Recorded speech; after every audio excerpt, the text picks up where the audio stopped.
Hey there, this is Zeke, and I'm out in my workshop, and I have this CDC website open, and I have the latest data that's available is for the year 2017. This is total deaths in the United States in 2017. Total number of deaths in 2017 was 2,813,503. It's a lot of deaths. They break it down a little bit. There's a PDF you can download that breaks it down to, I haven't read the whole thing, but I'm assuming it's a 2 megabyte thing. It breaks it down into causes of death into really small categories, but they got a list here of, it looks like about 10. So heart disease is 647,457. Cancer is responsible for 599,108 deaths. Accidents, unintentional injuries is 169,936. Chronic lower respiratory disease is 160,201. Stroke or cardiovascular disease or cerebrovascular disease is 146,383. Alzheimer's disease 121,404. Diabetes 83,564. Influenza and pneumonia is 55,672. Nephritis, nephrotic syndrome, and nephrosis, which I need to look up because I don't know what the hell that is. That's responsible for 50,633 deaths. And intentional self-harm or suicide is 47,173 deaths. Now, the reason I'm bringing this up is because apparently none of these deaths are important. The only deaths that are important right now in this country are the number of deaths from coronavirus, which is less than 7,000 for the year since this pandemic began in the United States. Now, I'm bringing all this up because I think we're having a completely irrational response to this as a nation and as a world. Okay, here's what we know about coronavirus. One, it's very contagious. But two, we know how it's spread. It's spread through spittle, basically, droplets. That's why they're having the social distancing, keep yourself 6 feet from everybody else. Because it's very unlikely that spittle from when you're talking or coughing or sneezing, unless it's a really powerful sneeze directed right at somebody, it's pretty unlikely that your spittle is going to travel 6 feet and get on somebody. We also know that if this stuff gets on different surfaces, it can live from anywhere from a couple of hours to a couple of days, depending on what surface it's on. That's why they're saying use disinfectants on on surfaces that are touched regularly. But and those things make sense, the social distancing and all that. But I believe from what we're learning, one of the things that a lot of people are concerned about is the reported percentage of deaths compared to people who get this disease is pretty high. We're being told, it depends on which news source you listen to or read or whatever, and it's anywhere from 2 to 5%. But I believe that's completely highly exaggerated. So, and the reason being is there's no widespread testing. So we know that a lot of people who are infected with coronavirus are asymptomatic, which means they don't have any symptoms. They don't even know they have it. But they are contagious as they're walking around, but they don't ever get sick from it. And then there's quite a few other cases where people do get sick from it, but they don't know that it's coronavirus. They don't seek medical attention, and then they get better. And everybody who gets infected with this thing has an immune system. It's an amazing system, and it fights off infection. That's its full job. So if you're exposed to something that is going to make you sick, your immune system kicks in and it fights against it. And sometimes when it's fighting against those things, You get really sick because it's fighting against it. It's fighting something kind of bad. But the fact is that with that knowledge, you have to understand that there's probably a hell of a lot more people that have been infected with coronavirus than we even know. So we don't know what the death rate of people infected versus people who die from it. And another thing, and I'm not trying to discount the deaths of people, dying from coronavirus. It's sad, but most of the people who are dying from this have underlying conditions, and most of them are older, as old as me or older. So I don't think that saying that the cause of death is coronavirus is necessarily accurate, because they already had underlying conditions. Coronavirus might have been the catalyst that, it was like the last straw that ended their lives, but they were already on their way out anyway, because they've got other underlying conditions. And I know that sounds kind of callous, but it's just truth.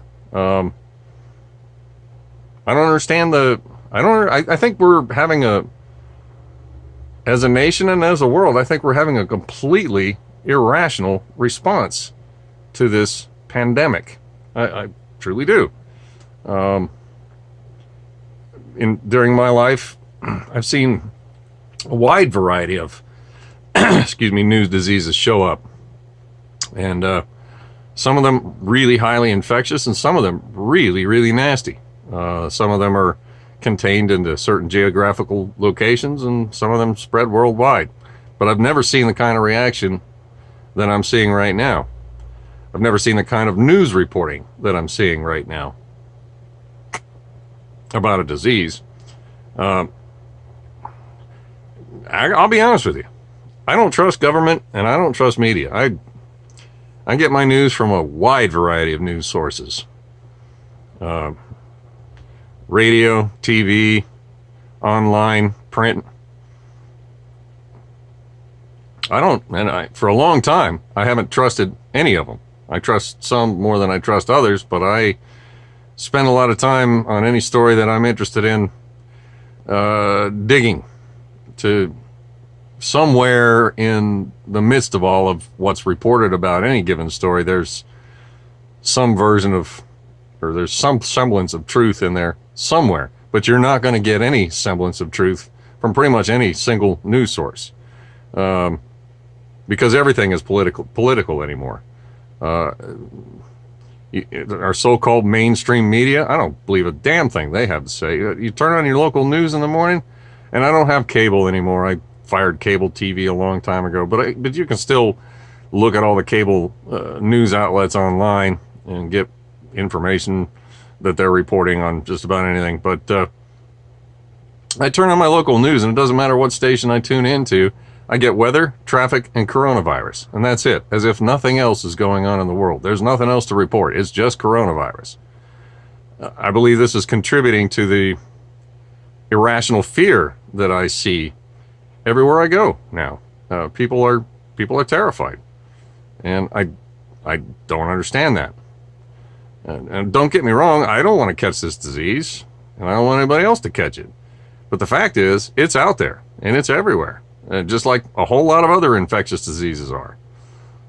So, I believe in using some precautions, but some of the things that I'm seeing, it's not sane. It's not healthy. And it bothers me. It really does. I don't believe that shutting down entire countries and telling businesses they can't go to work, telling some businesses they're not essential and others they are. I'm fortunate. I work in an industry that's considered an essential industry, and I work alone pretty much 99% of the time anyway, so I still get to go to work every day. So, but I feel terrible for those who have been told they're not essential and they can't work, and, shut up and go home. This is America, and people are supposed to have freedom of choice. Government can put out guidelines, and they can make recommendations, and I believe that most people would follow those recommendations. And my proof in that is if you go to a grocery store, the grocers are putting down markers anywhere near the checkout lines showing 6 feet separation, and every time I go to a store, everybody's following that, and they're compliant with it. There's not people are not as stupid, I think, as our media wants us to believe, and as our government wants us to believe. I believe most people are smart, and most people are, reasonably smart anyway, and most people don't want to catch this thing, and so they're going to follow reasonable guidelines. But there's some states where governors are saying you'll be arrested if you leave your house. In the Philippines, the president there said if you leave your house, you'll be shot. Really? I'm sorry. That's not sane. That's not rational. And I have very, very little trust in any government, much less our own. I've got more trust in our government than I do, say, Cuba, or from what I'm hearing from the Philippines too, other countries, Venezuela, China. But I think a whole lot more people have been infected with this disease than we're being told, because we're being told, I mean, it's obvious that we don't know how many people have been infected because we don't have testing. And then there's other people screaming about, well, why don't we have tests? Well, it's a new virus. It takes a little time to develop these kind of things. It's not, you can't just snap your fingers. And the CDC and doctors and anybody else, you can't prepare for shit you don't even know is coming. So, but I just think we're being really irrational. I think some reasonable guidelines can be put out there, and most people would follow them, and this thing's going to run its course, because it's going to do that no matter what we do. It's going to run its course. If you take reasonable precautions, we can maybe keep it under control a little bit and not overwhelm our hospitals. But I don't know. I believe there's something else going on. Something kind of Orwellian, behind the scenes. Call me a conspiracy theorist if you want, but again, I don't trust government, and I don't trust media. There's something not right for what I see going on, destroying our economy and terrorizing the public over a virus. It doesn't make sense. So I'd like to ask my fellow Americans to stop panicking about this. Turn your freaking TVs off. Practice good hygiene. Maybe don't shake hands. It makes sense. Don't shake hands and don't hug people for a while until this thing does run its course. And in due time, our medical people from in America and from around the world are going to come up with good treatments for it, good drugs for it. Apparently, they're already having some success there. They'll come up with a vaccine for it, and we'll get on with our lives. But I just don't think it's worth destroying our entire economy over. I really don't. I don't think it's worth being terrified over.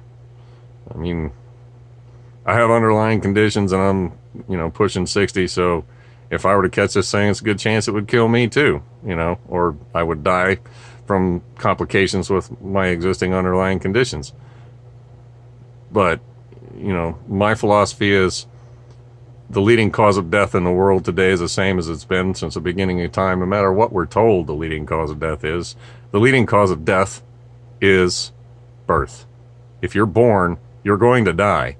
And you really aren't going to have much of a choice in how it happens unless you take a gun and put it in your mouth and pull the trigger. It's just going to happen eventually.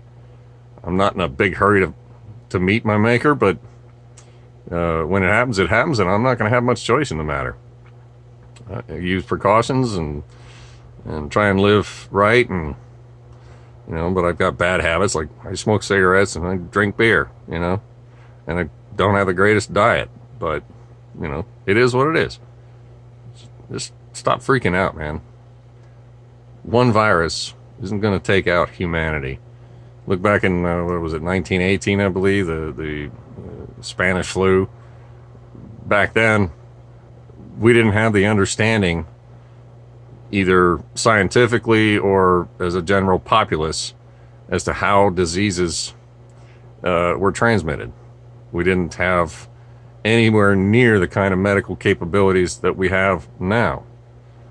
So I don't believe this thing is going to get anywhere near as bad as that did.